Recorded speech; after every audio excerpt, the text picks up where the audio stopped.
Hadis yang berikutnya, hadis kang nomor 300 kawan.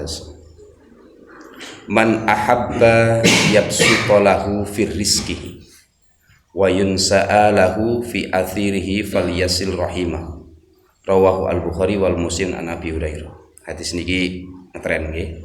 Artine dawuh sapa wong kang kepingin dijembarake rezekine, ya basutallahu fi rizkihi, lan kepingin diundurake ajale, mongko wong mau becik ngrungok ngrangketaken sanak sedulure atau nyambung tali silaturahim.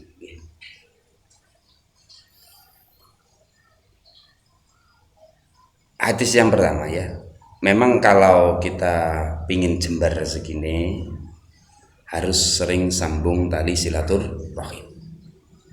Terus kalau ini semuanya insya Allah kalau dinalarkan masuk akal, semua rata-rata kan banyak koneksi itu banyak jalan untuk berbisnis bahasanya kan gitu ya. Ini bisa dinalarkan. Tapi ketika sama nompo hadis, lek sodakoh, apa dalam artian apa ini? Nambung silaturahim itu bisa menjauhkan ajal. Padahal kita tahu di Quran ya, di Quran kan ya faida jaa ajaluhum la yastakhiru nasya'ah wa la yastaqdim. Jadi apabila datang sebuah ajal itu tidak bisa diakhirkan dan tidak bisa diakhirkan sesaat pun sedikit pun dan tidak bisa dimajukan. Padahal ayatnya kan gitu ya. Lah dalam konteks ini sebenarnya hadis ini nggak berlawanan. Nah, makanya para ulama itu, makanya kita nggak bisa belajar sesuatu itu dipangan lagi. Hadis ini sama kita belajar sendiri. Sampai ayat ini bertentangan. Padahal nggak ada ceritanya hadis itu bertentangan. Memang gini. Makna dalam artian menjawab dalam artian apa? Faedah dari silaturahim ini bisa menjauhkan ajal. Ini para ulama termasuk beliau siapa Ibnu Hajar Asqalani juga memberikan keterangan dalam kitab Fathul Barinya. Kitab Fathul Bari kitab syarah atau yang memberikan jelaskan kitab Bukhari ya, kitab hadis Bukhari. Terus kemudian juga dalam beliau Syekh Imam An-Nawawi juga memberikan penjelasan dalam kitabnya bahwa makna silaturahim bisa menjauhkan atau dalam artian menunda ajal. Ini yang pertama, dimaknai secara maknawi, dalam artian secara nilai kedalamannya. Bisa-bisa orang yang nambung silaturahim, makna yang pertama ya, nyambung silaturahim itu menjadikan nilai berkah umurnya. Ini pertama. Ini pendapat ulama-ulama ahli sunnah wal jamaah ya. Jadi umurnya menjadi tambah berkah. Dalam artian berkah ini jelas uripe itu tambah taat, tambah sergap ibadah, dakep sedekah dan lain sebagainya. Ini dalam artian ilmu yang umur yang berkah, karena barokah itu ya barokah itu kan tambahnya sebuah kebaikan. Jadi yang ini makna yang pertama ya. Makna yang pertama terkait dengan masalah silaturahim bisa menjauhkan ajal. Tapi yang pertama makna tadi sampaikan bahwa nilai keberkahan dari umurnya tambah berkah. Terus makna yang kedua ini bimakna ya memang umur yang hakiki ini umurnya akan jadi panjang. Nah, ini perlu dipahami sih. Itulah di rumah orang kita nih, biar nggak salah paham. Makna yang kedua ini yang memberikan pengertian bahwa yang akan ditambahkan umurnya atau dijauhkan ajalnya. Ini memang betul-betul ajal secara hakiki. Tapi maksudnya gini. Dalam konteks ini, misalnya ini kan Gusti Allah wis ngenasno wong iki kabeh lak umure wis dewi-dewi iki. Jadi misalnya seseorang atau si fulan ini Gusti Allah dawuh nang malaikat. Malaikat si fulan ini umurnya 100 tahun. Tapi kalau dia gelem nyambung silaturahim. Kalau tidak maka dia Kalau tidak maka dia umurnya 60 tahun. Berarti kesimpulannya gini, bahwa apa yang diberitahukan pada malaikat sakjane umurnya 100 tahun. Kalau dia gelem nyambung tali silaturahim. Kalau tidak dia jadi 60 tahun. Ini misalnya. Tapi kalau dia betul-betul sama Allah dikehendaki bersilaturahim, maka jadi 100 tahun. Jika Allah tidak menghendaki, maka tetap jadi 60 tahun. Berarti kesimpulannya apa? Kalau ini yang makna yang terakhir ini bisa bertambah betul, tapi bimakna dalam artinya ilmu hakikatnya Allah, ilmu hakikatnya Gusti Allah. Jadi memang kabeh harus dicatat. Misal kamu wis sakjane takdir kamu umure misal kate mati sudah tahun, karena kamu umur wis ditakdirno silaturahim, ya ditambah no umure. Jadi pada hakikatnya ya tidak merubah qadratillah Gusti Allah. Paham maksud kula nggih? Ya memang kita sudah ditakdirkan untuk bersilaturahim dan ditakdirkan umur panjang. Jadi kesimpulannya tetap tidak merubah hakikat dari makna yang disampaikan Allah di dalam Al-Qur'an. Tidak didahulukan, tidak bisa didahulukan dan tidak bisa diajukan, tidak bertentangan. Nah, ini makanya butuh banyak referensi untuk memahami ini. Termasuk dawuh-dawuh para ulama ahli sunnah wal jamaah maknanya seperti ya betul ditambahkan syaratnya, tapi sakjane wis enek takdir di Lauh Mahfuz bahwa kamu juga kate mati morokon sodako, kan banyak ada kisah ya di kitab-kitab itu kan, karena dia moro sodako umurnya ditambah sakjane ya wis ditakdir ngono aja ning ngoten lho nggih, lek terjebak hakikatnya. Makanya kita harus paham antara beberapa sisi nggih. Jadi harus ditakdir ngono. Jadi takdiran yen ndek sakjane tak takdirno rek kaya kate mati kok moro dek sedekah tak tambahi. Wis enek nasi sebenarnya. Ini hakikat makna yang secara hakikatnya bahwa umur itu juga bisa bertambah karena silaturahim. Tapi untuk memotivasi kita ya memang kalau kita mengambil dari sisi hukum silaturahim ya kita harus semangat bersilaturahim ya. Kalau rezeki tadi memang nggih, nah, rezeki tadi memang banyak secara ilmu logika akal kita juga sering bisa menampak secara realita kita bahwa banyak koneksi itu bisnis kita menjadi lancar kan, mesti masuk akal ini masuk akal. Baik, masuk ke hadis yang berikutnya. Man ahana sultanallahi fil ardi ahana ahanahu Allahu ta'ala. Akhrajahu at-Tirmidzi an Abi Bakrin radhiyallahu anhu. Artine dawuh sapa wong kang ngina ing ratu gustatune Gusti Allah kang nindakaken keadilane Gusti Allah ing dalem bumi, mongko Gusti Allah arep ngina ing wong mau. Ai ketika disingkatkan al khalifatu yunshiru adlahu wa yuqimu hududah. Jadi itu seorang khalifah atau pemerintah yang betul-betul menjaga keadilan dan menegakkan sebuah hukum. Iki hadis dari tendensi bahwa awak ini nggak boleh menghina seorang pemimpin, ya. Tapi banyak versi memaknainya pemimpin dalam konteks yang betul-betul, kalau kita bicara konteks yang betul-betul menjaga nilai-nilai keadilan. Tapi para ulama ahli sunnah wal jamaah saya sampaikan, makanya ketian sama naik semerap. Ketika orang NU didolimi pemerintah waktu itu ya diam saja, karena ada makna hadis nyata. Ini penting kita tindakan.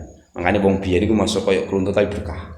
Lek wong saiki kan pinter agama tambah uripe enggak berkah ya, karena salah satu iki gara-gara tentang hadis aku macam-macam waktu kita bicara ini ya. Waktu saya maca niki ngata. Memang dalam hadis sampaikan sikapnya orang yang mukmin ketika didolimi seorang pemimpin yang zalim, bersabar itu jauh lebih baik dan pahalanya lebih besar. Tapi coba sama pikir, loh Pak, kedoliman harus dilawan. Selama pemimpin itu sah, secara hukum sah, menghina aja ndak boleh, nilok aja ndak asal. Apalagi mendemo sampai dalam artian sampai apa ya? Sampai dalam artian kata dongkrak gitu saja. Tapi akad itu memunculkan ketidakbaikan. Realitanya, daerah atau negara yang sering banyak demo mesti tidak berkah. Ya jangan-jangan dulu waktu kita nyun sewu, waktu pimpin Pak Harto sebenarnya kita nggak nyaman, gampang cara dipikir akar nggak saat ini nggak penak nggak bebas. Tapi berkat kesabaran kita rasanya berkah. Gini betul. ini penting. Terus kita mengingatkan pemerintah boleh, tapi dengan cara yang ma'ruf. Dulu ya sering Mas NU itu memberikan peringatan sering lah. Tapi ya tetap dengan ma'ruf, tidak sampai dengan kemungkaran, sampai dengan radikalisme.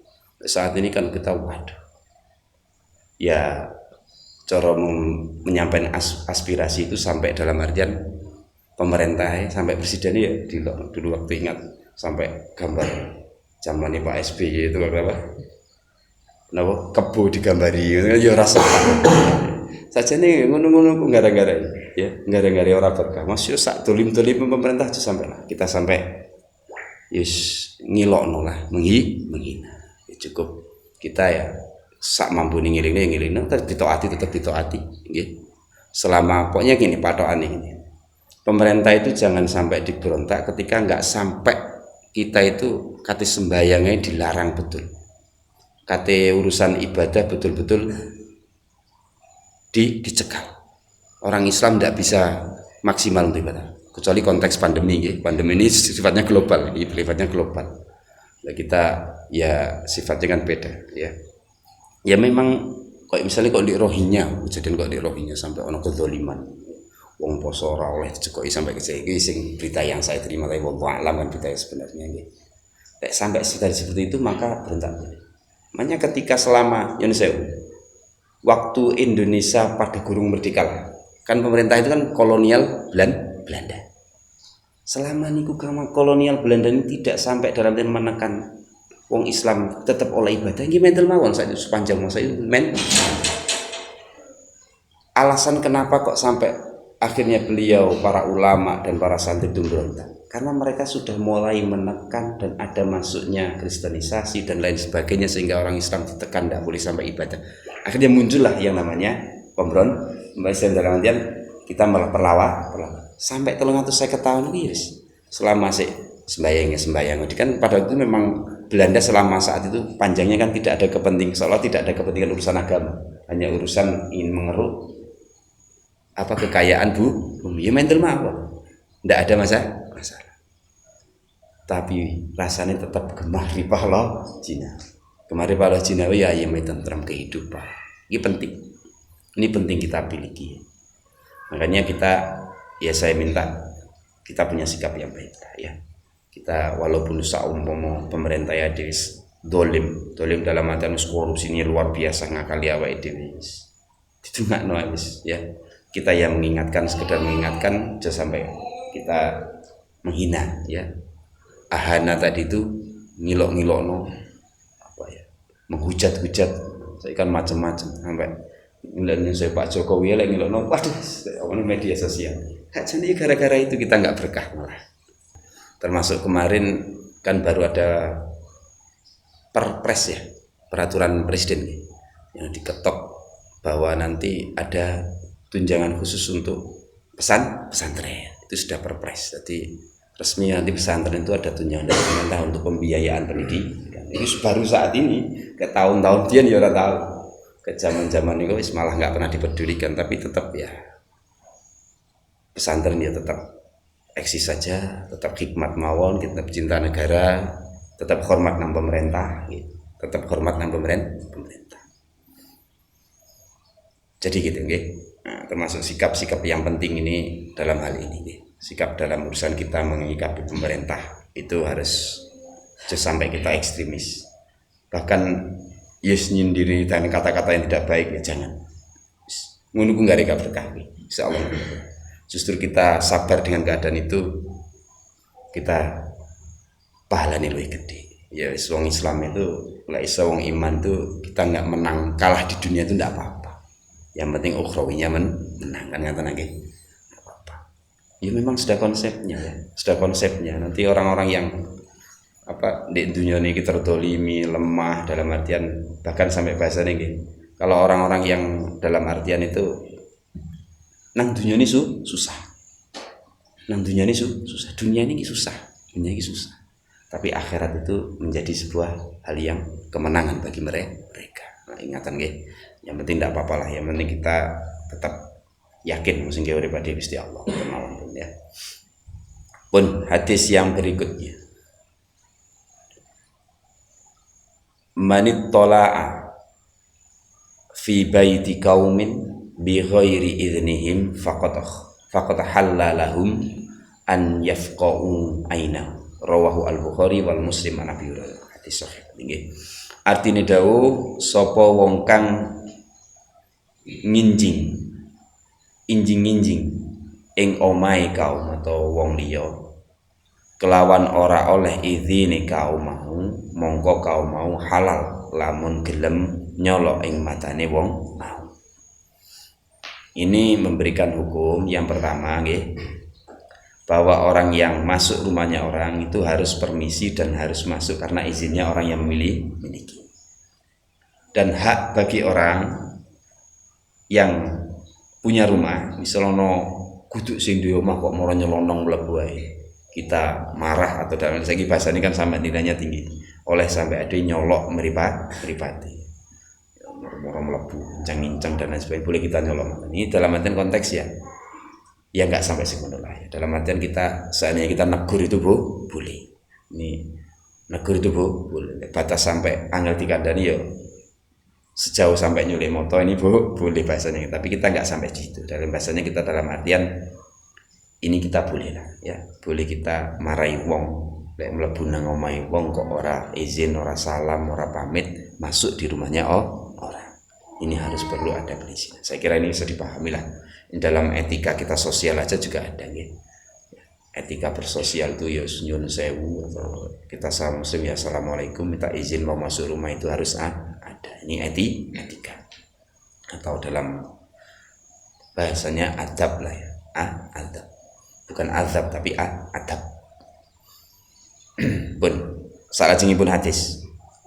Man ata ilaikum ma'rufan fakafi'uhu fa in lam yajidu fad'u lahu hatta tu'limu annakum qad kafa'tum. Rawahu Abu Dawud wan Nasa'i wa Ibnu Hibban an Abdillah bin Umar. Artine dawuh sapa wong kang teka ing sira kabeh hale nggawa kebagusan, mongko sira kabeh padha baleso kebagusan ing wong mau. Mongko lamun sira kabeh ora bisa nemu atau gak bisa bales, fa in lam yajidu ya. Mongko sira kabeh padha ndongakno marang wong mau, sehingga sira kabeh meruhaken sak temene sira kabeh iku bener-bener wis males kebagusane ing wong mau. Nah, jadi ketika kita didatangi orang, jelas insyaallah nggih hadise, lek teko kok nggawa keapian, membawa nilai-nilai kebaikan pada kita, baik dari segi apapun, maka kita dianjurkan untuk membalas nilai kebaikan. Tadi balas budi itu ada teorinya. Dalam Islam itu balas budi enek tuntunane, boleh. Ketika kita nggak bisa membalas budi atau nggak balas kebaikannya, maka kita dianjurkan ndongakno wong niku wae, mendoakan yang jelas doa-doa yang baik. Karena doa-doa yang baik itu sebagai bentuk bahwa kita sampun membalas nilai kebaikan. Misalnya ditulung, alhamdulillah syukurku tambah barokah, tambah lancar, tambah ibadah, tambah terkenal, itu kita doanya seperti itu. Muga tambah diparingi kerahmatan dan lain sebagainya, itu boleh. Makanya ketika diberi sebuah kebaikan atau apapun bentuk kebaikan bagi kita, maka kita harus balas kebaikan itu. Jika tidak mampu, didongakni, minimal didoakan. Saya kira ini bisa dipahami lah. Ini memang kita sosialnya seperti itu. Pun lanjeng malih hadis kang nomor 300 kawan. Man la tamma bi amril muslimin falaysa min. Rawahu at-Tabrani an Hudzaifah bin al-Yaman. Artine dawuh sapa wong kang ora merlokaken kelawan urusane kabeh wong Islam, mongko wong mau duduk golongane sangka wong Islam mau. Ki hadis memberikan keterangan gini, bahwa ini bisa menjadi dasar bahwa kita itu harus peduli sesama muslim. Peduli sesama muslim. Nah, jika orang itu cuek ya, dengan kepentingan kita dengan orang lain, cuek sesama muslim kok cuek ya, urusannya gimana nggak ngurus, dalam artian nggak mau bantu, nggak mau saling tolong menolong, maka ini bisa dikatakan dalam maknanya dia bukan golongan orang Islam. Memang Islam itu konsepnya kan hablu minallah wa hablu minan nas. Ini harus seimbang. Kepedulian sosial itu penting. Hablu minallah juga penting. Bahkan bahasa-bahasanya ya, bahasa-bahasa di hadis itu dimaknai para ulama dengan kata-kata la tu'minu, la yu'minu dan lain sebagainya. Ini makna yang cara makna kan secara bahasa tidak beriman. Tapi para ulama itu mengatakan tidak sempurna imannya. Tidak sempurna imannya seorang yang tidak memperdulikan kehidupan sosial, tanggane tidak baik dan lain sebagainya ya. Ini memang konsepnya seperti itu, nggih.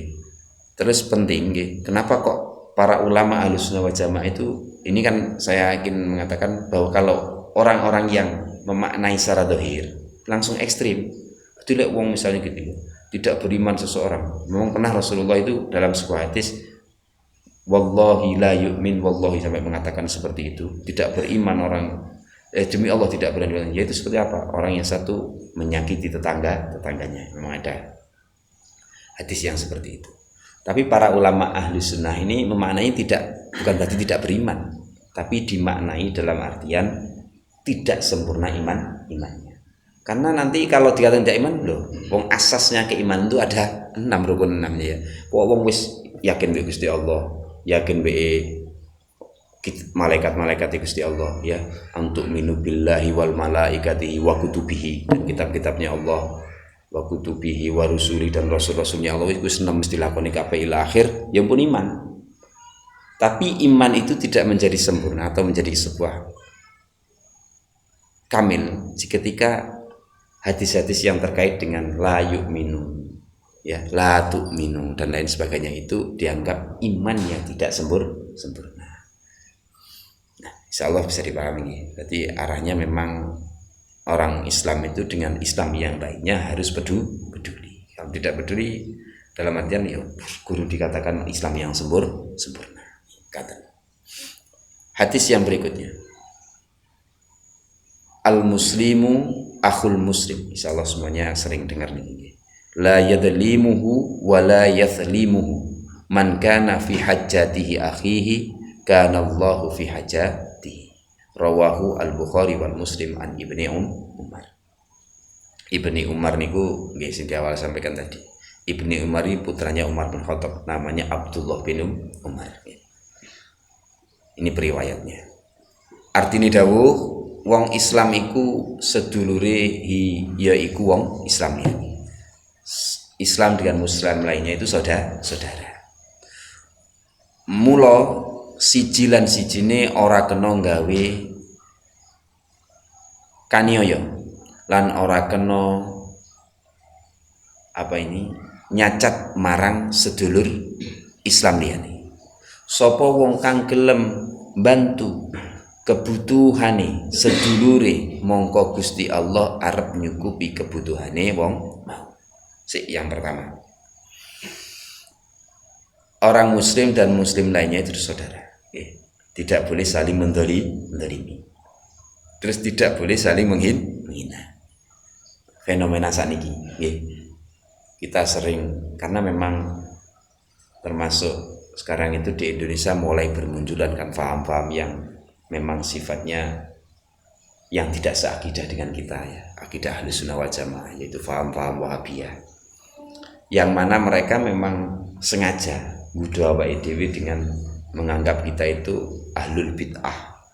Ahlul bid'ah itu orang yang betul wong bid'ah itu dolalah, misalnya dengan gitu nggih. Wong bid'ah ini ku dolalah sesat. Kita dianggap aliran yang sesat. Kita dipahami Islam yang salah. Ya memang kita sebagai orang muslim kita mengkanter faham kita boleh. Misal kayak dalil-dalil yang kita lakukan, misalnya kayak kita kemarin kan sempat kayak kita membaca Yasin di kuburan dikritisi. Enggak ada ternyata memang ada. terus kayak apa, ngkai kembang nang kuburan. Wah, itu enggak ada zaman Rasulullah. Padahal Rasulullah pernah pakai ya. Rasulullah pernah mengambil sebuah pelepah kurma, diambil, ditaruh di atas kuburnya. Dan Rasulullah mengatakan, selama belum kering daun kurma ini, maka doa saya masih mengalir pada ahli kubur tersebut. Itu jelas sahih hadisnya.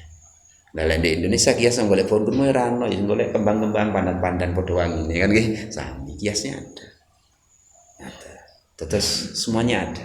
Sehingga mereka pun juga aneh nih, macam-macam. Sekarang yang baru itu waduh. Mboten penake mereka itu hina dulu ya, minyak-minyak kita. Kita langkah baiknya kita nggak usah dihina, nggak usah menghina, tapi ya kita sebagai konco dhewe sange terpancing emosi maling kubur ngilokno yo. Ya, kubur ngilokno yo. Yes. Lek bahasane ya marsiki, ojo gelem dibohong oleh ramati. Nah, mereka mengatakan orang ana dalile. Itu bohong. Masih nggak itu bohong. Nah memang ngeten, nggih. Kemarin kan sempat ya. Jadi kitab Bukhari Muslim itu sudah mulai banyak dihapus-hapus dalil-dalil yang memang tidak, dalam artian tidak mendukung dalilnya. Bahkan yang dipakai dalil kita Ahlussunnah wal Jamaah hilang. Akhirnya mereka berani mengatakan, wah nggak ada dalil Bukhari Muslim lah. Yang cetakan yang baru, cetakan dari Saudi yang sekarang. Untungnya kiai-kiai ini awake dhewe biyen ngajine nang Mekah waktu sik zamane Ahlussunnah wal Jamaah. Sehingga kitab Bukhari Muslim yang lama yang original masih ada. Jadi ketika dibandingkan lho iki sing lawas iki sing anyar. Lho iki kok hilang. Lah anehnya katanya beliau ya Mas. Anehnya hilangnya itu kok gak pinter ya karena gak pinter itu kuasanya Allah betul. Mungkin Allah menyelamatkan ilmu Ahlussunnah wal Jamaah, ilmu yang hakiki ya. Sehingga ketika meneh 254 moro loncat 254 yang 233 hilang. Gak dihapus pisan itu anehnya to mriku. Kan dilang sak mau hilang nggih mali. Jumlah hadis kan kelong nggih. Lah ya sama ngoten. Lek ngloncat ngoten. Lek ngloncat ngoten. Sehingga banyak amaliyah kita bersama ya, mulai kula sampean kabeh ini dianggap tidak ada dalil. Insya Allah ada dalilnya semuanya. Sempat kayak yang kemarin apa? Rame ya. Dalam artian kayak bacaan ini wajhtu wajhiya lilladzi fataras samawati wal ardi kita salat di iftitah itu. Memang kalau di kitab Bukhari Muslim itu langsung wajhtu wajhiya, tidak pakai ini. Kok ada dalilnya itu? Wah rame kan. Mereka nggak nemu padahal adanya itu di kitab hadis lain, kitabnya Sahihnya atau Imam At-Tabrani ada. Tapi memang hadis itu memang hasan, tidak sahih. Yang sahih ya wajah itu. Terus kenapa kok ulama Indonesia pakai ini? Nah, ulama jadi kan dari Indonesia dari rujukannya Syekh Imam Nawawi. Saya kira hadis hasan itu kan masih bisa dari hujah karena hasan itu artinya bagus. Kalau sahih itu sangat benar. Sahih itu benar. Kalau hasan itu bagus. Masalahnya jadi hasan karena memang ada salah satu riwayat perawinya, sing riwayat itu namanya sahabat Ishaq itu namanya, nggak salah Ishaqnya panjang nggak paham. Itu beliau itu memang dikatakan mudalis dalam artian senang tidak menyampaikan kebenaran, dianggap tidak gampang menyampaikan kebenaran itu dengan sepenuhnya. Terus akhirnya tapi ulama Indonesia ini bukan berarti nggak pinter kok milih hadis hasan. Tapi ternyata di Quran surat Al-An'am itu ada Gusti Allah dawuh dengan kata-kata inni wajjahtu wajhiya lilladzi fataras samawati wal arda hanifan musliman. Persis. Jadi cara gampang walaupun ini hadis hasan tapi di Quran itu sudah jelas. Berarti cara gampang hadis ini menguatkan apa yang didhawuhkan Gusti Allah nang Quran. Jadi ulama Indonesia luwih jeli lagi untuk mengikuti yang jadi kita nggak usah ragu lah. Karena banyak memang kita mengikuti Syekh Imam Nawawi. Imam Nawawi Al-Bantani itu luar biasa, alimnya betul. Jadi 10 kali panjang kalau ada bacaan ya betul wajah tuh, ya memang wajah tuh sah karena ada hadis. Ini wajah tuh juga ada dalilnya. Tapi hadisnya kan hasan, masuk hasan tapi sinkron dengan Al-Quran. Nah ini perlu saya cek. Kalau tidak percaya, ada bisa dicek. Jadi kita nggak ragu lah dengan keputusan kita mengikuti ulama-ulama kita yang luar biasa, insya Allah yang alim-alim betul, yang termasuk yang hingga saat ini pun yang Hadratus Syekh insyaallah namung Mbah Hasim ini hafal Kutubus Sittah, kitab hadis jumlahi 6. Hadis Bukhari Muslim aja, Bukhari aja hadisnya 7.000, Muslim hadisnya 9.000. Wakeh beliau hafal Kutubus Sittah apa. Pun saya kira ini sekedar ilmu tambahan. Nah, terus lajeng malih kita nggak boleh saling menghina. Berarti cara gampang kita cocok dengan bahasanya siapa? Ya Marzuki, kita mengkanter saja. Berarti lek ono itu ngapusi ngono lah. Mereka bohong. Yang penting kita tetap yakin. Ya kemarin yang sempat saya tak share di status, hadis itu dianggap hadis maudhu. Yang kemarin saya sampaikan bahwa kita berwasilah kepada siapa? Hadis yang ceritanya siapa? Nabi Adam berwasilah kepada Nabi Muhammad ketika dia bersalah dan mohon ampunan pada Allah itu.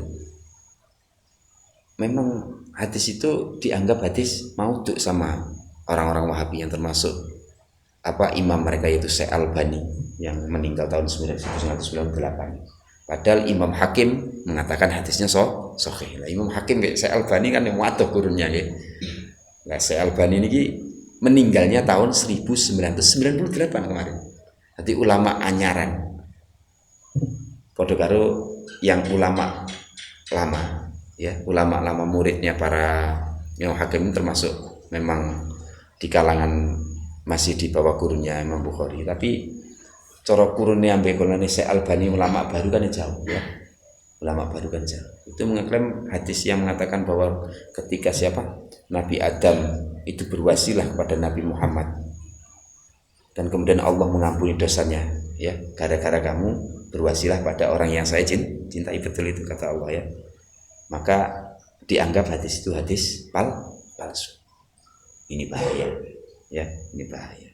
Makanya orang yang berwasilah pertama itu malah Nabi Adam melalui Rasulullah.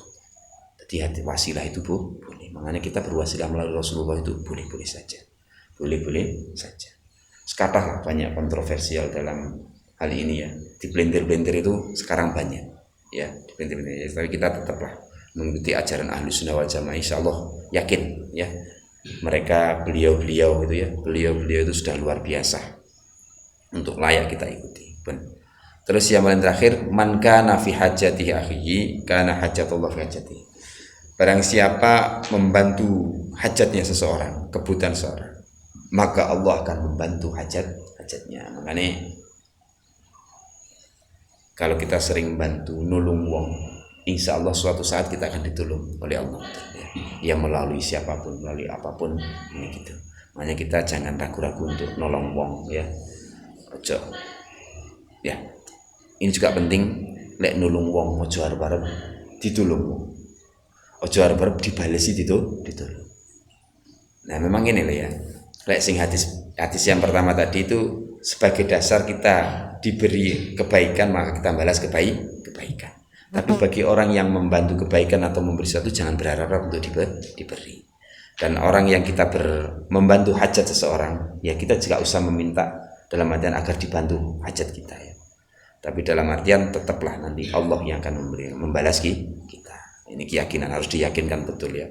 Saat nulung suku ben dibalas Gusti Allah ben akhirat oleh ridhonya Gusti Allah, gitu aja lah. Kemurnian ini penting ya. Ketulusan seperti ini penting. Karena kalau kita beribadah tidak tulus ini nanti kita jadi orang yang rugi. Bahkan di kitab-kitab yang mengajarkan ilmu tasawuf tauhid nanti di akhir zaman itu di yaumul akhirah itu orang yang rugi satu termasuk orang yang beramal tapi kurang ikhlas. Nah, kalau gampang sholat tidak karena Allah ya. Sholat bukan karena mencari ridhonya Allah. Zakat bukan karena untuk bersedekah, bukan karena untuk mencari ridhonya Allah, tapi untuk mencari popularitas atau mencari di lembong lah, riak lah, dalam artian seperti itu. Ini penting ya, ini penting. Pentingnya kenapa ya? Di zaman akhir ini mulai banyak gitu-gitu. Karena nilai-nilai kedalaman keilmuan agama sudah mulai berkurang. Ya awalnya gara-gara ngeten iki.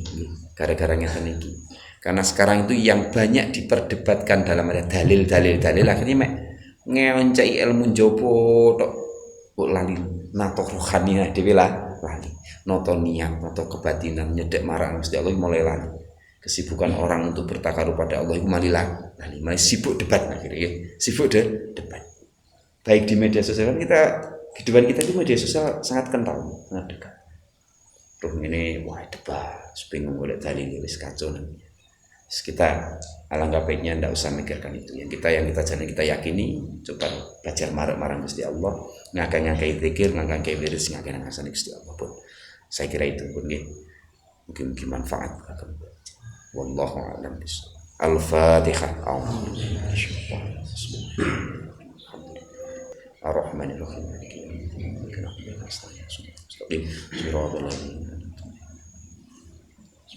الصلاة والسلام عليك وعلى آلك يا سيدي يا رسول الله أدركني ولا تتركني طرفة عيني يا سيدي يا رسول الله بجاه النبي العصر العالم وروحه صل عليه سالمي وافتح لنا فتحا مبين ماددا وهب لنا علما لدون شرمدا يا فتاح يا فتاح يا فتاح افتح علينا بفتوح العارفين الفاتحة